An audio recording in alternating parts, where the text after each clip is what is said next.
All right, so I'm taking this video again. I started doing it, and I wanted to do it pure out the USB with no double A's in the machine so that I knew I was getting the only thing offering the current at that time, and that would give me the ability to know for sure what the draw was going to be.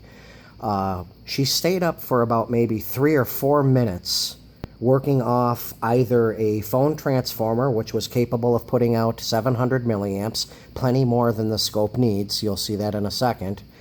And after that, it started turning off within 30 seconds every single time I would turn it on. I then moved it over to my charger. I didn't want to do that in the first place because it wasn't fully charged up and it was only putting out 4 volts. And I didn't think that was fair to put that current draw, which is going to be more, on the scope when the voltage wasn't proper. Putting it back over to the phone transformer, which is what it's in right now, that gives me 700 milliamps, which is almost twice what this thing needs in its worst case scenario. So right now I'm going to go ahead and I'm going to run through all of the modes like you guys want to see, but I'm going to do it with the batteries in it. If not, it's just going to keep going on and off. So another lesson learned here is when you get this scope, regardless of what you're going to do externally, go ahead and leave the damn batteries in it. If you read enough of the threads, you'll see the guy saying that the batteries need to be left in for any of the calculations that are done with the ballistics calculator anyway. So you want to leave the batteries in it and work from there. What you're seeing right now is nothing. I wanted you to see where the meter would stay without it attached to anything. I'm going to go ahead and plug in right now so we can see what type of draw we get with the scope shut off, keeping in mind that that the batteries are in it, and when the batteries are in it and it's powered on and you go external, it knows to draw external. I don't know how it knows, or if it knows when it's turned off, what to do. So let's see what happens here.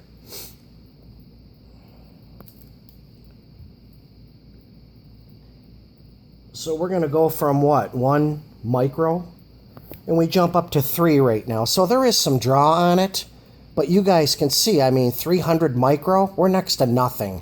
You know, we're at 0.0003 of an amp.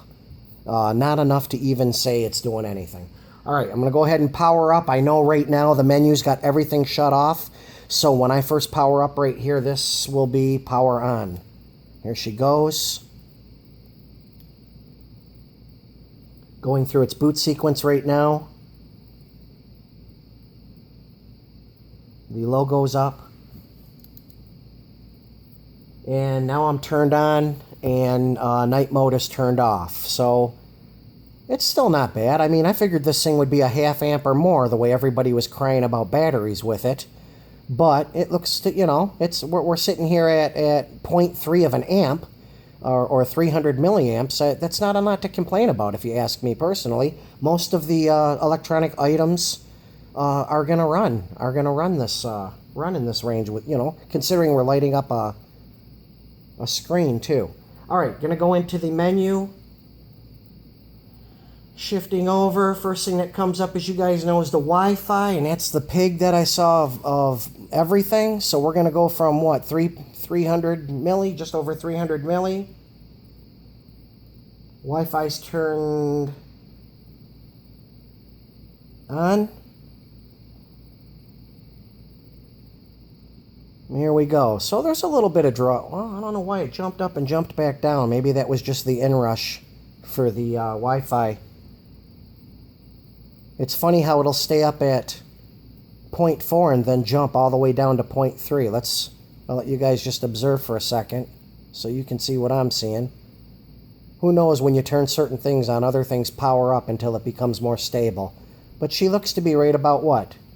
0.33 with the Wi-Fi on. So it looks like it was just an inrush, but once it's up and going, it's almost back down to normal. It's not bad. All right, I'm going to turn the Wi-Fi off. Let's go down one to the GPS. So here's on plus GPS. Now see that? It was off and it jumped up to 4. So that's happening in the scope. I can't blame that on the Wi-Fi. So here's GPS on.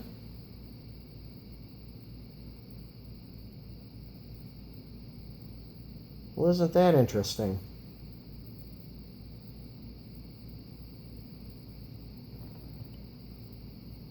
Every time I think I got this down pat, a secondary thing comes up here.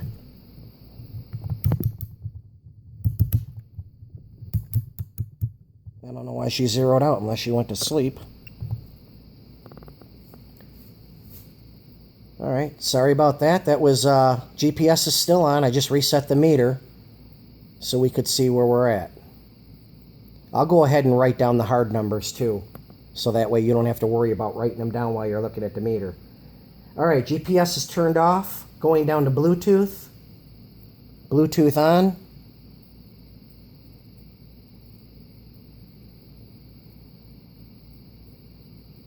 Still not a whole heck of a lot.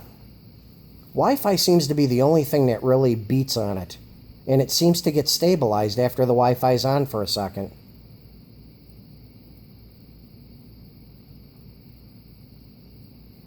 When I write these down later on, I'll just do the peaks on everything. I'm not going to do the average on all this. I don't got time.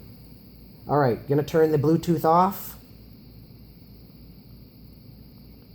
What the heck? Let's do the ballistics calculator too. I don't even know if that has a draw, but it's in there to turn on, right? So, see the inrush when I just hit the button there.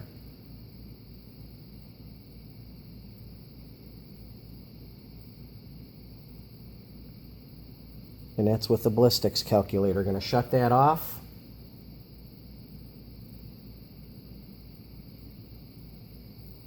Recoil activate. Every time I hit the button to activate it, you see it go up to 400 milliamps there, but then it jumps right down. It's just a little bit of an inrush. And it seems that on with nothing is about 320 milliamps. All these other, they're just a handful of milliamps. Go ahead and shut it back off. Recoil's turned off. And I think I've hit everything. It's Wi-Fi we did. GPS we did. Looks like everything's there. So, what is the only other thing I wanted to do? Oh, I wanted to go to night mode. Oh, we want to do all of them. So let's go. Bluetooth on. Ballistics calculator on.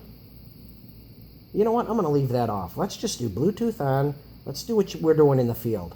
So let's go Wi-Fi on. GPS on. Alright, so we got Bluetooth, Wi-Fi, and GPS. I mean, we're looking, that should be worst case scenario right there. Even if that thing jumps to a half a amp periodically, she's at 320 milliamps with nothing else on. I figured this thing would power up at a half a amp to start with and go all the way up to an amp with everything else. So I'm quite surprised that it has the issues with battery draw that it does, but we know if we want to use a rule of thumb and try to calculate now, if we're going to buy an external battery or buy the, you know, when you're buying the AA's, then at least we know, worst case scenario on this, it's not going to go over a half a amp. And even with everything turned on, you're sitting here looking, I'd probably look at that average and just, call it 460 milliamps. And if you put the 460 milliamps up against anything that you're going to purchase, then you'll be able to find your time limit on what you're going to be able to do with the batteries. I'm going to shut down right now. I'll get some hard numbers to add with this.